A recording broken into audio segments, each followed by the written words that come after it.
The year 1975 in the history of Bangladesh is very significant. Specifically, many incidents took place in 4 months, from August to November.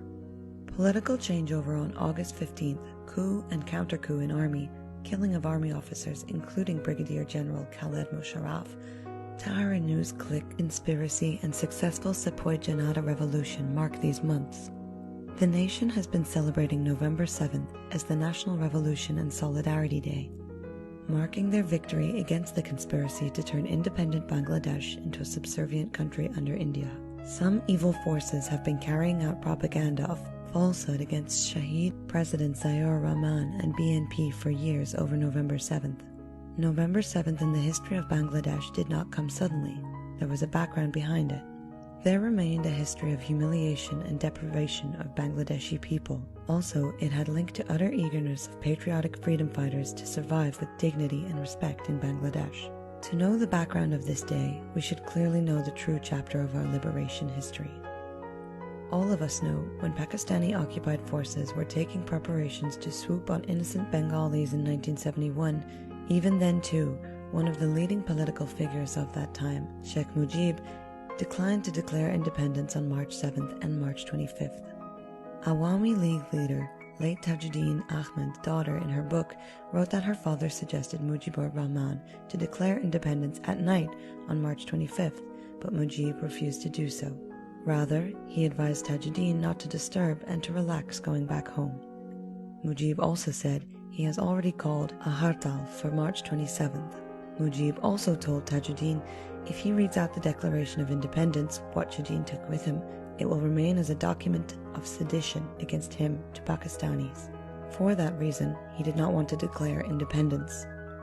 Awami leaders till date have not said anything in this regard, as they themselves also know it as a fact. How could Sheikh Mujib surrender to Pakistanis, leaving millions of freedom-seeking Bengalis in a vulnerable situation?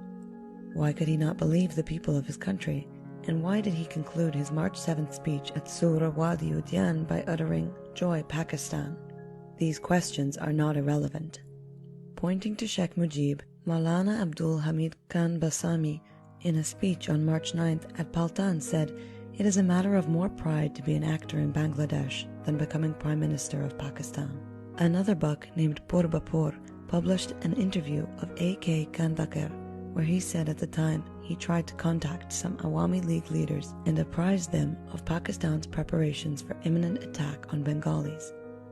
When Awami League leaders conveyed Mujib's message to him, he understood Awami League had no intention to wage a war. There would not be such a massacre if Mujib called upon Bangladeshi people to take preparation for war of independence. Ziaur Rahman is country's first president and declarer of independence.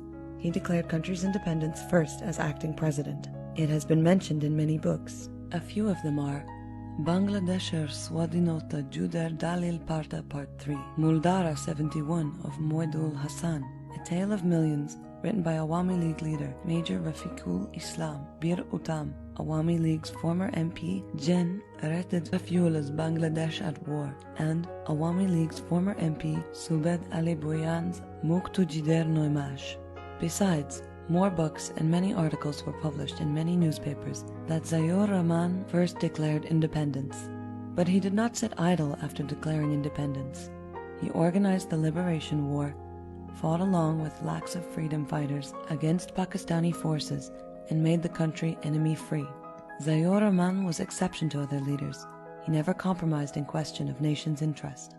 Always he placed country's interest above all, and had not taken any decision to serve his own purpose, and he provided it twice, on March 26, 1971, and on November 7th of 1975, by playing the role of savior when the country plunged into severe crisis. He was always guided by his sense of patriotism, never ran after any post or position. In independent Bangladesh, he discharged all his duties with utmost sincerity and professionalism. The country again plunged into a crisis in November of 1975 because of deep-rooted conspiracy against it. As part of it, conspirators confined Army Chief and Declarer of Independence Ziaur Rahman to cantonment. Country's independence, sovereignty, and national solidarity were threatened.